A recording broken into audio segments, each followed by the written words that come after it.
आप सभी संस्कृत अध्येताओं का हार्दिक अभिनंदन।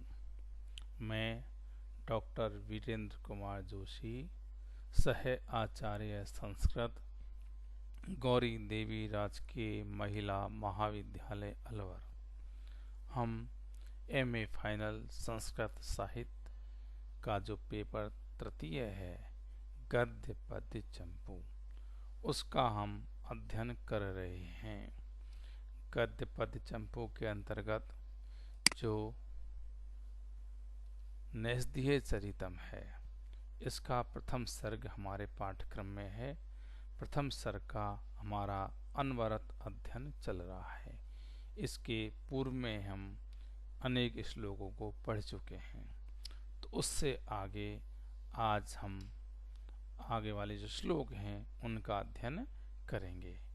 तो देखिए आप, जो पहला श्लोक है कि जगज्जयं तेन चै कोशम अक्षयम प्रणीतवान शैशव अशेषवानयम् सखारतिशस्य ऋतुर्यथा वनम वपुस्तथा लिंगनस्तथा अस्य यौवनम्। देखिए, जगज्जयं तेन च कोशम अक्षयम प्रणीतवान शैशव अशेषवानयम्। ठीक है ना? प्रणीतवान शैशव शेषवानयम् सखारतिशस्य ऋतुर्यथा वनम वपुस्तथा आलिंगनत अथ अथस्य यौवनम्। तो देखिए, जगज्जयम, ठीक है, तो इसका पहले हम शब्दार्थ देख लेते हैं। तो जगज्जयम, जगत संसार की, जयम जय को, विजय को, तेन उसके द्वारा, अर्थात विजय के द्वारा जो है उसके द्वारा, च और कोशम अक्षयम, कोश को, भंडार को, धन सामग्री को, अक्षयम जो अक्षय है, कभी खत्म होने वाली नहीं है, अनंत है, ऐसी है। प्रणीतवान किया, अर्जित कर लिया, बना लिया। शैशव शैशव शेषवान अयम, शैशव शेषवान अयम, शैशव जो शैशव अवस्था है, बाल्य अवस्था है, शेषवान थोड़ी सी रह गई है, अर्थात समाप्त प्राय हो गई है, ऐसी शैशव अवस्था में। अयम इस नल ने, सखा जो सखा है, मित्र है, ठीक है, रतिशस्य, रतिशस्य, रतिशस्य अर्थात कामदेव का, ऋतु जो ऋतु है, अर्थात बसंत ऋतु, यथा जैसे, वनम वन को, बपु शरीर को, ठीक है, तथा उसी प्रकार, आलिंगनत, आलिंगनत आलिंगन किया, अथ अस, अथ और, अस इसके, यौवनम, यौवन, यौवनम युवा अवस्था ने, ठीक है। तो यहाँ पर देखिए अन्वय से एक बार कि शैशवे, शैशव शेषवान, शैशव शेषवान, अयम जगज्जयम तेन च अक्षयम कोशम प्रणीतवान, ठीक है, अथ यथा, देखिए, यथा रतिशस्य ऋतु बनम, ठीक है, ठीक है ना, ऋतु बनम, ठीक है, तथा उसी प्रकार से यौवनमम, यौवनमम, ठीक है, अस्य बपू, आलिंगत, आलिंगन किया। अर्थात तो देखिए, शैशव शैशव शेष बान, शैशव बाल्यावस्था समाप्त प्राय है जिसकी, ऐसे अयम इस नल ने जगत जयम संसार को जीत करके, अर्थात शत्रु रहित होकर के, कोशम अक्षयम अक्षय कोश को प्रणीतवान बनाया, अर्जित किया, संचित किया। ठीक है। इसके पश्चात क्या किया, जैसे यथा, जैसे रतिशस्य सखा, जैसे कामदेव का मित्र, ऋतु जो बसंत है, वनम वन को प्राप्त करता है, उसी प्रकार यौवनम युवा अवस्था ने, ठीक है ना, अस्य बपू इसके शरीर का आलिंगत है, आलिंगन किया, अर्थात उसके शरीर में युवावस्था का उदय हुआ। तो देखिए, बाल्यावस्था समाप्त प्राय है जिसकी, ऐसे इस नल ने संसार को जीतकर, अर्थात शत्रु रहित होकर अक्षय कोश को संचित किया। तदंतर जैसे कामदेव का मित्र बसंत वन को प्राप्त करता है, उसी प्रकार युवावस्था ने इसके शरीर का आलिंगन किया, अर्थात उसके शरीर में युवावस्था का उदय हुआ। कवि ये कहना चाहता है कि बाल्यावस्था पूर्ण होते होते ही नल ने संसार पर विजय प्राप्त करके राज्य को शत्रु रहित बना लिया, तथा विजय के कारण राज्य कोष को भी भरपूर कर लिया। इसके पश्चात कामदेव रूप नल के बसंत रूपी शरीर ने वन रूपी युवावस्था को प्राप्त किया, अर्थात युवावस्था आरंभ होते ही उसके शरीर का सौंदर्य वृद्धि को प्राप्त हो गया।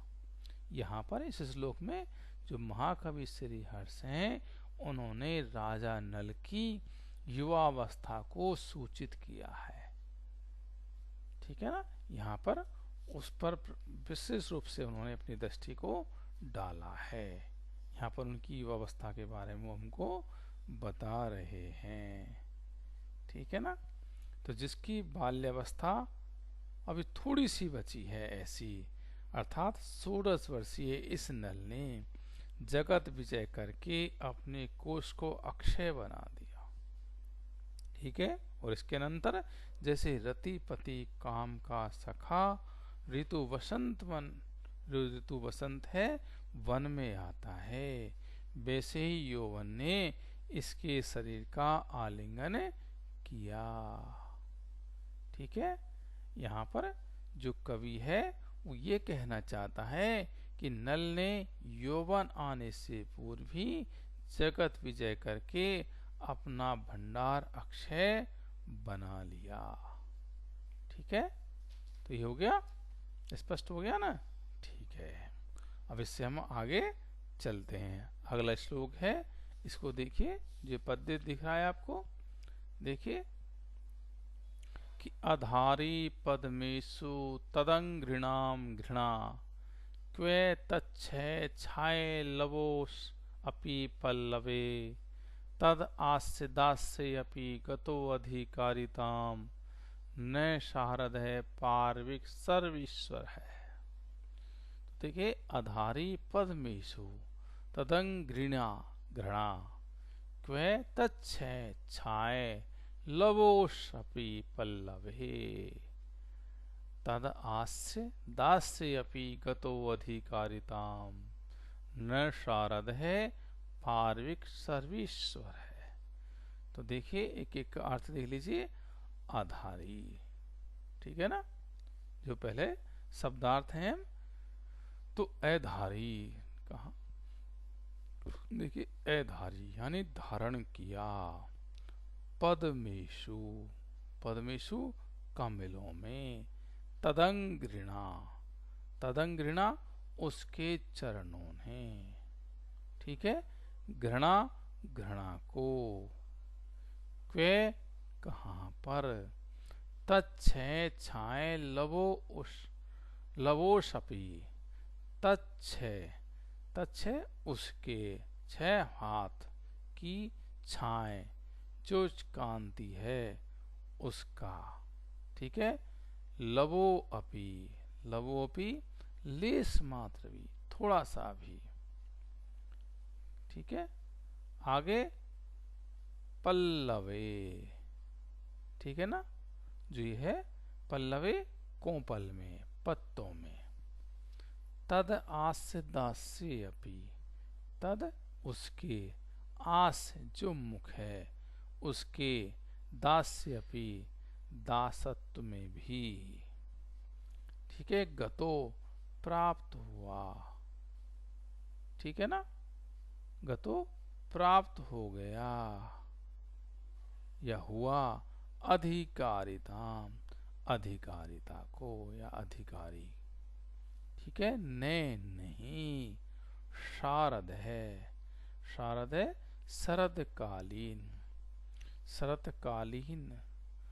पार्विक है, पार्विक है पूर्णिमा का। सर्वेश्वर है, सर्वेश्वर है जो चंद्रमा है वो, ठीक है ना। तो इसका हम अन्वय देखते हैं एक बार। तो देखिए, तदंघृणा पदमेशु घृणा अघारी, घृणा आधारी, ठीक है। पल्लवे तत्छय छाए लवो अपि, क्वे कहाँ है। फिर शारद है, पार्विक सर्वेश्वर है, पार्विक सर्वेश्वर है।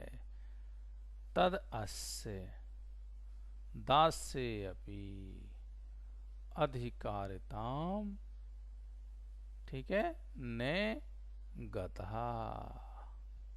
तो उस नल के चरणों ने कमलों में घृणा धारण की, ठीक है। तो उस नल के, तो देखिए तद अंघृणा, उसके जो चरण हैं उन चरणों ने, तो उस नल के चरणों ने कमलों में घृणा धारण की, ठीक है। पल्लवे जो पल्लव है, कोमल है, पत्ते हैं, उनमें उसके हाथ की कांति का लेस मात्र भी कहाँ था, तो लेस मात्र भी नहीं था। शरदकालीन चंद्रमा का, शरदकालीन जो पूर्णिमा है उसका चंद्रमा उसके मुख्य दासत्व का भी अधिकारी नहीं हुआ। जो शरदकालीन चंद्रमा होता है उसका जो मुख है राजा नल का, उसके दासत्व का भी अधिकारी नहीं हुआ।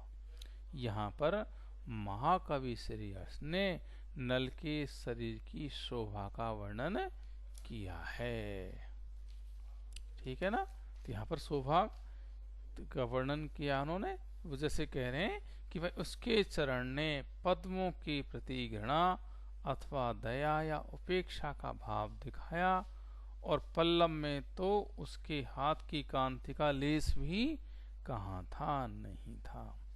शरद पूर्णिमा का निशानाथ उनके आनंद की दास्ता का भी अधिकारी नहीं हो पाया। कवि ने नल के अंगों का वर्णन करते हुए उनके चरण, हस्त और मुख के सम्मुख उनके उपमानों पद्म, पल्लव और शारदीय पूर्णिमा के चंद्र की हीनता प्रतिपादित की है, ठीक है ना।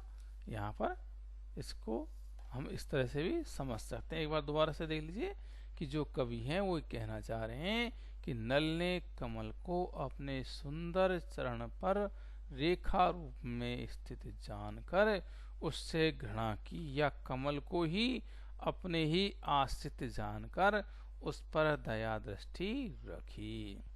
नल ने अपने चरण सौंदर्य से पद्म को भी सौंदर्यहीन सिद्ध कर दिया। पल्लव में उसके रक्त वर्ण हाथ की कांति का लेश मात्र भी नहीं था, अर्थात जो पल्लव कर से साम्यता रखता है वह भी राजा नल के हाथ के सौंदर्य के समक्ष अल्प मतांश वाला होने के कारण हीन था। शरद ऋतु की पूर्णिमा का चांद भी नल के मुख की समता नहीं रखता, क्योंकि चंद्रमा शरद ऋतु एवं पूर्णिमा के योग से रमणीय हुआ है, वह भी एक रात्रि के लिए। लेकिन नल का मुख बिना किसी योग के एवं दिन रात सदैव के लिए रमणीय है। दूसरी बात, चंद्रमा को 16 कलाओं से युक्त माना जाता है, लेकिन नल तो 64 कलाओं से युक्त है।